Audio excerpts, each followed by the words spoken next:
नमस्कार, वंदे मातरम। दोस्तों, स्वागत है आप सबका सैनिक पाठशाला में।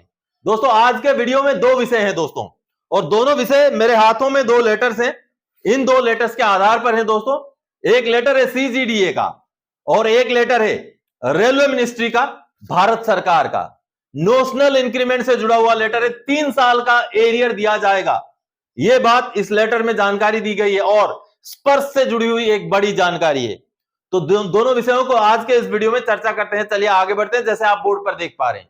दोस्तों, आगे बढ़ने से पहले हमेशा की तरह मेरा आप सबसे आग्रह है, अगर सैनिक पाठशाला चैनल का वीडियो आप पहली बार देख रहे हैं या अभी तक चैनल को सब्सक्राइब नहीं किया है, तो चैनल के साथ जुड़े रहने के लिए, इसका हिस्सा बने रहने के लिए और आपसे जुड़ी हुई भरोसेमंद जानकारियों को पाते रहने के लिए चैनल को सब्सक्राइब जरूर कीजिएगा। चलिए आगे बढ़ते हैं। सबसे पहले पहला पॉइंट, सीजीडीए का ऐलान, 64 स्पर्श सर्विस सेंटर खोले जाएंगे। जी हां, सीजीडीए यानी कि डिफेंस अकाउंट डिपार्टमेंट की तरफ से एक लेटर निकाला गया है दोस्तों, और वहां बकायदा जानकारी दी गई है कि अब डीपीडीओज को बदल करके उनका नाम बदल दिया जाएगा और उनको बनाया जाएगा स्पर्श सर्विस सेंटर। जी हां, देश में कुल अभी फिलहाल 64 ऐसे सेंटर खोले जाएंगे जहां पर आप अपना स्पर्श का काम, अपना स्पर्श का कार्रवाई करवा सकेंगे। जी हां, आगे लेटर भी दिखाऊंगा मैं दोस्तों।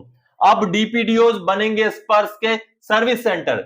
पेंशनर्स को स्पर्श से जोड़ने की एक कोशिश रक्षा मंत्रालय की। जी हां दोस्तों, स्पर्श को लेकर के बहुत सारे पेंशनर्स परेशान हैं, लाजमी भी है। बहुत सारे उम्र दराज वाले पेंशनर्स हैं जिनको इंटरनेट के बारे में पता नहीं रहता, कंप्यूटर के बारे में पता नहीं रहता, तो उनको जब पेंशन के ऊपर स्पर्श को लेकर के जब वो सोचते हैं तो कहीं ना कहीं चिंता होती है।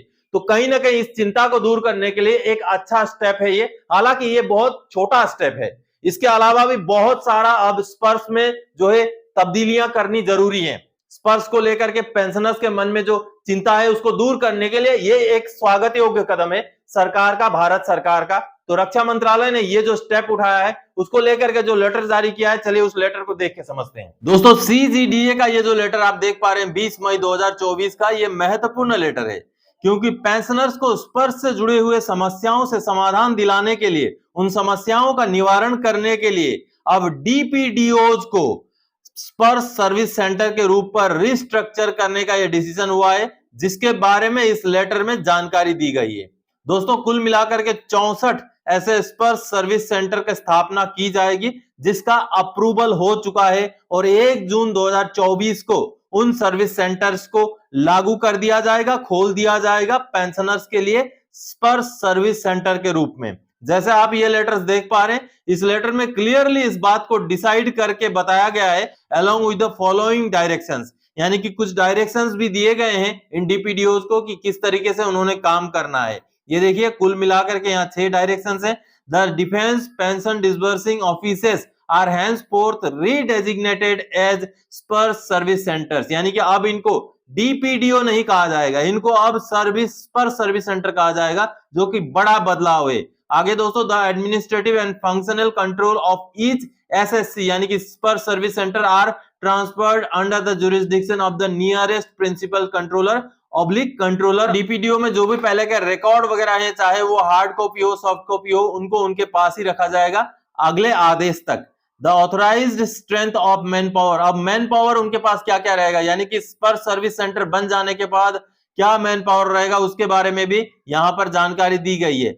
पेमेंट ऑफ, यानी कि अब जो बचे हुए 11,085 ऐसे पेंशनर बचे हुए हैं जिनका अभी माइग्रेशन स्पर्श में नहीं हुआ है, जिनका डीपीडीओ से ही पेंशन लिया जा रहा है, तो उनका अभी सेंट्रली उनको जो है मॉनिटर किया जाएगा। Will be centrally entrusted to Ashray team at central Delhi, यानी कि जो डीपीडीओ का जो सेंट्रल एडमिनिस्ट्रेशन है आश्रय टीम का, वहां से उनका पेंशन को कंट्रोल किया जाएगा। और सबसे अंतिम में 6 नंबर पॉइंट ये दोस्तों कि 1 जून 2024 से अब हमारे डीपीडीओज बदल करके स्पर्श सर्विस सेंटर यानी कि एसएससी कहलाएंगे। तो आप सबने देखा दोस्तों, अब स्पर्श सर्विस सेंटर होंगे डीपीडीओज की जगह पर, और ये 1 जून 2024 से ही इनका काम करना शुरू हो जाएगा। तो आप अपने नजदीकी जो स्पर्श सर्विस सेंटर है उसकी फैसिलिटीज जरूर उठाएं। चलिए आगे बढ़ते हैं अगली जानकारी की ओर। नोशनल इंक्रीमेंट को लेकर भारत सरकार का आदेश 20 मई 2024 का देखें, आगे दिखाऊंगा आपको मैं।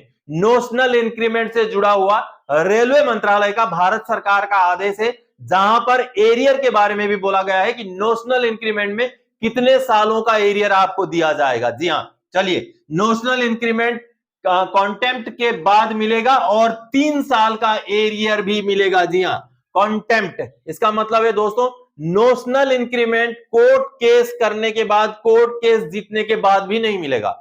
जब उस कोर्ट केस के ऊपर आप उस कोर्ट केस को लागू ना करने को लेकर के जब कंटेम्प्ट का केस करेंगे, तब जाकर के सरकार की तरफ से जो है नोशनल इंक्रीमेंट का फायदा दिया जाएगा। और नोशनल इंक्रीमेंट का फायदा दोस्तों, पेंशन में तो बढ़ोतरी होगी, पेंशन में जो है एक इंक्रीमेंट का फायदा मिलेगा। लगभग आप अगर देखें तो 500 से लेकर, फैमिली पेंशनर की बात करूं तो 500 से लेकर के किसी किसी पेंशनर को, अगर अधिकारी वर्ग की बात करें तो वो तो बहुत ऊपर चला जाएगा, लेकिन अगर हम अपने लेवल के भी कर्मचारियों की बात करें तो लगभग 500 से लेकर 2,500-3 हजार रुपए तक की भी नोशनल इंक्रीमेंट से पेंशन में बढ़ोतरी होने के चांसेस हैं दोस्तों। और एरियर 3 साल के पीछे का मिलेगा। आगे मैं लेटर दिखा करके आपको समझाऊंगा किन किन को लागू है नोशनल इंक्रीमेंट, समझे। चलिए, मैं नोशनल इंक्रीमेंट किन को लागू है वो पहले समझा देता हूं, उसके बाद हम ये वाला लेटर देखेंगे दोस्तों जिसमें 3 साल का एरियर देने की बात कही गई है। मैं आपको बता दूं दोस्तों, नोशनल इंक्रीमेंट उनको मिलेगा जो 30 जून के रिटायरी, यानी कि आप अगर 30 जून को रिटायर हो गए, क्योंकि महीने के आखिरी दिन हमारा रिटायरमेंट होता है,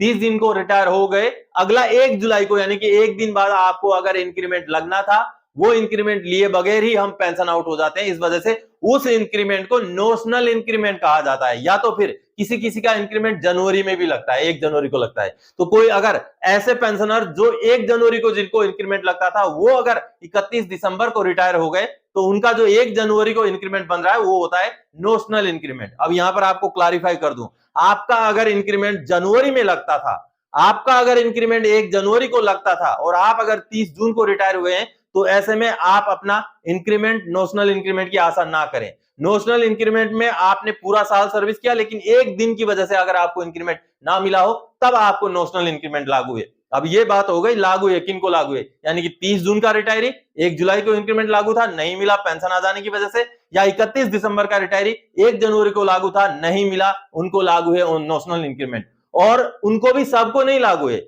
जिन्होंने कोर्ट केस किया है, जीता है, उसके बाद अभी वाला आदेश की बात करूं तो उसके बाद भी उस आदेश को एग्जीक्यूट कराने के लिए अगर आपने कंटेम्प्ट का केस भी किया है और उसको जीत गए, तभी आपको लागू है। तो आप समझ गए होंगे नोशनल इंक्रीमेंट किनको लागू है, किस कंडीशन में लागू है।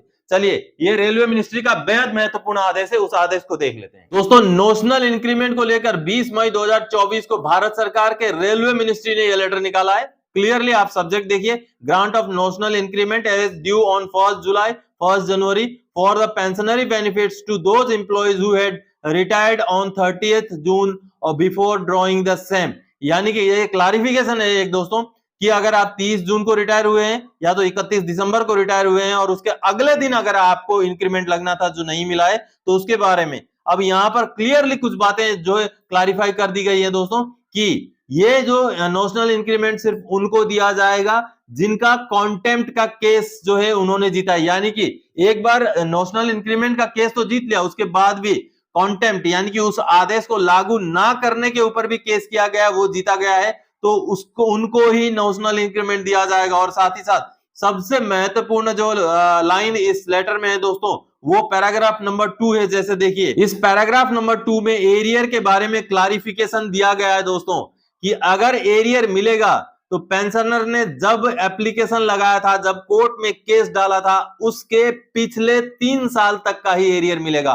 क्योंकि माननीय कोर्ट्स के आदेश भी इसी तरीके के निकले हैं कि आदेश देते टाइम माननीय कोर्ट ने यह कहा है कि नोशनल इंक्रीमेंट का एरियर तो मिलेगा, नोशनल इंक्रीमेंट का फायदा पेंशन में दिया जाए, लेकिन जो एरियर है वो पिछले 3 साल तक का ही दिया जाए। ये देखिए, restricted the payment of arrears to only 3 years preceding the date of filing of the case. यानी कि केस फाइल करने के डेट से पीछे 3 साल तक का ही एरियर मिलेगा। मान लीजिए कोई अगर 2015 में रिटायर हुए हैं, 15 का उनको अगर नोशनल इंक्रीमेंट लागू है, नोशनल इंक्रीमेंट का केस उन्होंने जीत लिया है, तो आज के डेट में अगर भुगतान होगा तो उन्होंने केस मान लीजिए अगर 2020 में किया था तो उनको 2017 से ही एरियर मिल पाएगा, 2015 से नहीं मिलेगा। यानी कि केस दायर करने के डेट से पीछे 3 साल तक का ही एरियर मिलेगा। ये इस लेटर में जो है क्लैरिफाई किया गया है दोस्तों, और ये लेटर खास करके उसी बात को लेकर के जारी किया गया है। अब देखिए, इस लेटर में जो माननीय सुप्रीम कोर्ट का आदेश है इस विषय को लेकर के, union of India versus Tarsem Singh वाला जो केस था, उस केस का आदेश का भी कॉपी लगाया गया और इसी केस के ऑर्डर में माननीय कोर्ट ने, जो है माननीय सुप्रीम कोर्ट ने यह आदेश दिया था कि कोर्ट केस फाइल होने के पिछले 3 साल तक का ही एरियर आपको मिल पाएगा। तो इसी को रूलिंग बनाते हुए, इसी को आधार बनाते हुए अब रेलवे मिनिस्ट्री की तरफ से भी यह आदेश जारी किया गया है। तो आप सबने देखा दोस्तों कि नोशनल इंक्रीमेंट को लेकर के भारत सरकार का रेलवे मिनिस्ट्री का यह महत्वपूर्ण आदेश था। तो आज के इस वीडियो में इन्हीं जानकारियों के साथ आया था। आगे और कोई जानकारी आपसे सरोकार रखने वाला विषय लेकर मैं फिर से हाजिर हो जाऊंगा। तब तक के लिए जय हिंद दोस्तों।